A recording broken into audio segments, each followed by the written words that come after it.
This is what 5 months of miniature building look like. Did I say 5 months? Well, that's a bit crazy. I spent 5 months building countless miniature music instruments. But look at all these tiny things. For me, it was so worth it. And before we start, let's have some music with that.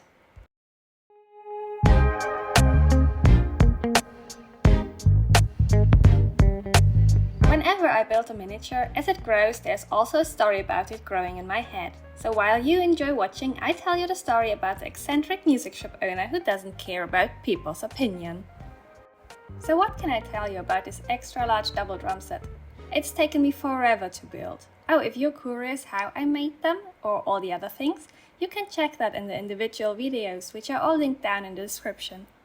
But what about our shop owner? He doesn't really like this drum set, it's way too big. You can play that many drums all at once. He's more the puristic kind of person. He can deal with a smaller drum set.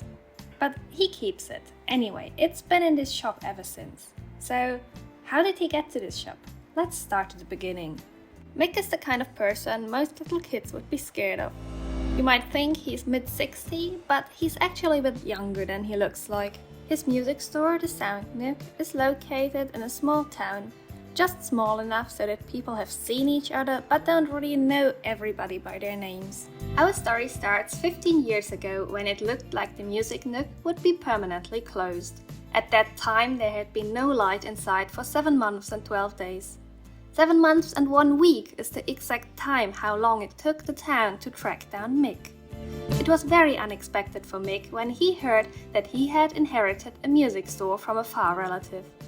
Although being a musician at heart for his entire life, he didn't know what to do with a music store until he realized he had inherited a treasure. His approach was not to make a commercial music store, but rather a social music meeting point.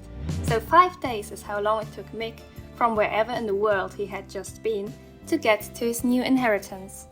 After a few changes to the music store, including a sofa and a fridge for cool drinks, the Sound Nook reopened, and the unconventional world of Mick collided with the neat little town.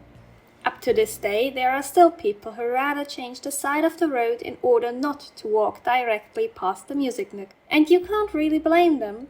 Mick is the classic case of don't judge a book by its cover. He neither looks clean nor well dressed, and you certainly wouldn't guess that he used to play the first violin in a famous orchestra while at university. You wouldn't think he went to university at all, or at least that's what they say in the cafe around the corner. If you are now wondering about Mick's music taste, well, he's really open to anything. These 2 posters made it up there because one is my favorite and the other matches the color scheme so well. Oh, and if you like this video or even comment what you think, it means a whole tiny world to me. And if you want more mini content, subscribe and hit the bell.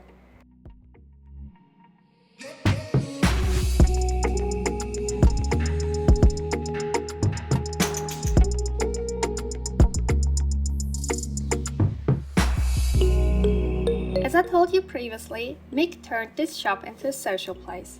Most of the time you will see him hang out with a bunch of friends in this corner of the Sound Nook. Mick doesn't really care about selling music instruments. He's in the lucky position that he doesn't need to care about money as he earned enough through his musical career, and since he owns this place it doesn't cost him much.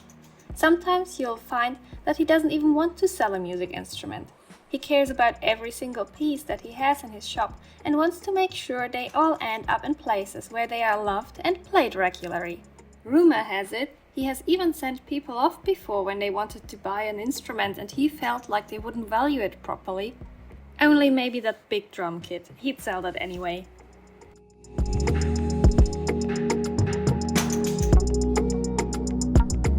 Now, as you already know quite a lot about Mick's character, you won't be surprised when I tell you that it was kind of a dare for some of the brave local school kids to go into the Music Nook one afternoon after school. After some giggling and nervous looks, they made it inside, and it didn't take long until they were totally absorbed by the captivating stories about music that Mick told them.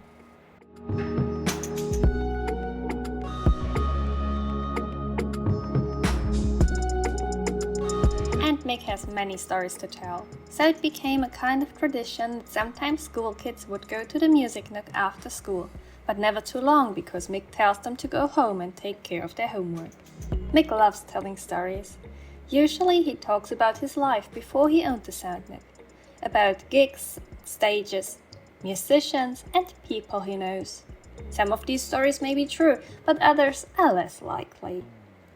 And whenever a kid shows interest in a music instrument, he shows every possible support he can. There has been a boy, Noah, who desperately wanted to learn the piano, but his parents had no money to pay for lessons. So when Mick realized, he taught the boy right there in the shop on a regular basis.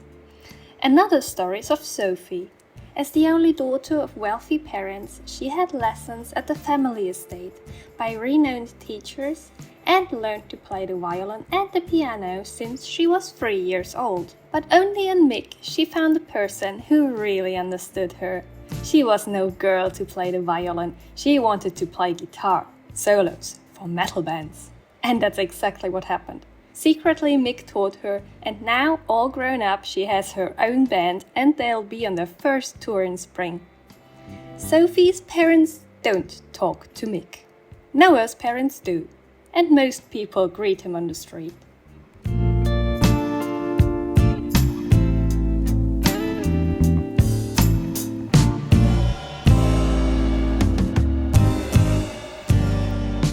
When I was about to be finished, I realized that there had to be a record player in the Music Nook, because surely Nick and his friends would want to listen to music.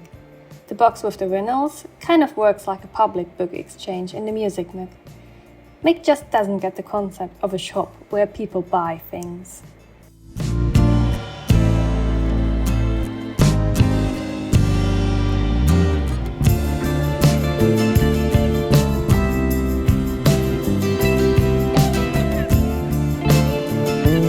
I hope you enjoyed the story of Mick and my work of 5 months. Next episode, Mick will decorate for Halloween, so I'm looking forward to seeing you there again.